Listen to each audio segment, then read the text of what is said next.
Welcome back to NBA Cinema. So another day of free agency has ended. A lot of the pieces are starting to fall or come into place, and we know who's available right now, right? Paul George is gone to Philly. Klay Thompson, not a Golden State Warrior, is going to be really different seeing that next year. And it's kind of what I want to talk about. Now, the report came out that some of Klay's antics behind the scene have been exhausting. And I think this is an interesting time for this to drop. I mean, I don't know if it's coming out of the organization or it's clickbait or whatever, but they're saying that Klay and his benching at times in the fourth quarter, Pods playing more than him, and them kind of moving in a different direction was what pretty much ended his time in Golden State.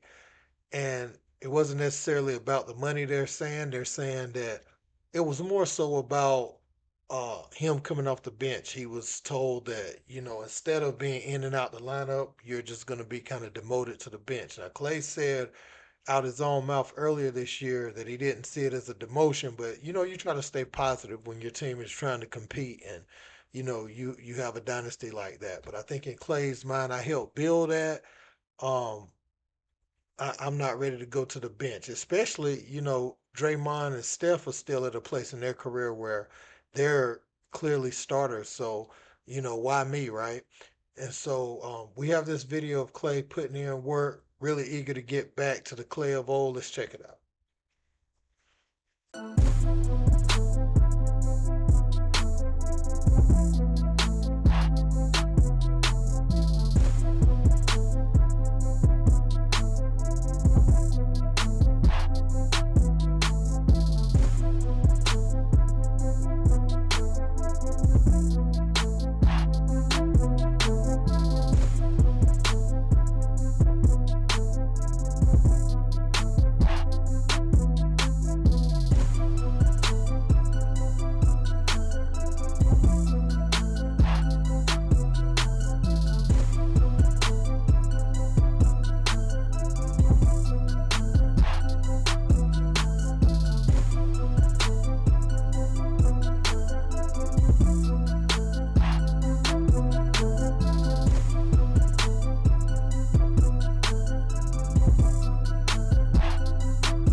So as you can see, man, Clay is eager to get back, to where he was prior to at least that second injury, right? He knows he's not young anymore, but he feels like it was in his head at this point. He didn't feel like a lot of people believed in him within the organization. He was kind of hit or miss, right? Clay was still taking some of the same shots and, playing at the same pace, and he just wasn't producing at the same level.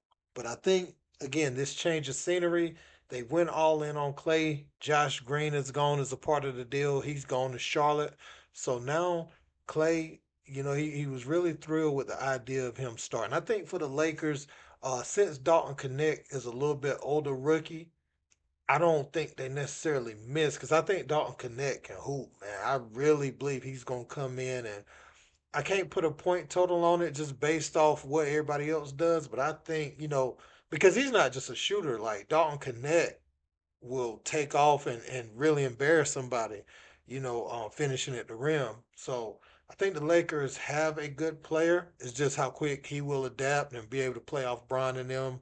But I like what he brings to the table. I think his skill set fits perfectly, and him being 23 is great too. Um, but Clay, this can go a few ways, man. The reason I'm looking at it like this is I look at okay, they brought in Najee Marshall. He will be defending the toughest wing. I look at Clay at this stage in his career, and I'm like, I guess it just depends on matchups, right? Because I almost feel like Najee Marshall would need to start because Luca is so much of a defensive liability at times. you would need your youngest, most athletic defender out there. Najee Marshall can knock down some threes himself. Um, but if you put Klay at this stage out there, I think defensively at times you could be compromised on the perimeter, and you'll put a lot of pressure on the bigs, Daniel Gaffer and Derek Lively, to challenge a lot of shots at the rim. You know what I'm saying? Because I think Klay could probably be blown past a lot at this stage in his career. Kyrie, sometimes when he's engaged, he plays really good D, but at other times, he may fall asleep. Um, and Luca, he's just gonna have to buy in, but he would have to change his body first and play with the ball a lot less. So that would be my only concern with them. Adding an older wing to start, right? Because I almost feel like Najee Marshall is the best version of what needs to be placed there, especially losing Derek Jones. Because I actually like the move of Marshall because he's a lot more physical. Jones played physical, but I'm talking about from a strength standpoint. Now, if you're gonna put Klay out there and start him, then I mean, I could be wrong about it. I just think that's a lot. It's a lot of responsibility to have him defending the best wings, right? So that's all I would say about it. But I want to hear from you. Let me know in the comments. Don't forget to like, share, and subscribe. Till next time. Peace.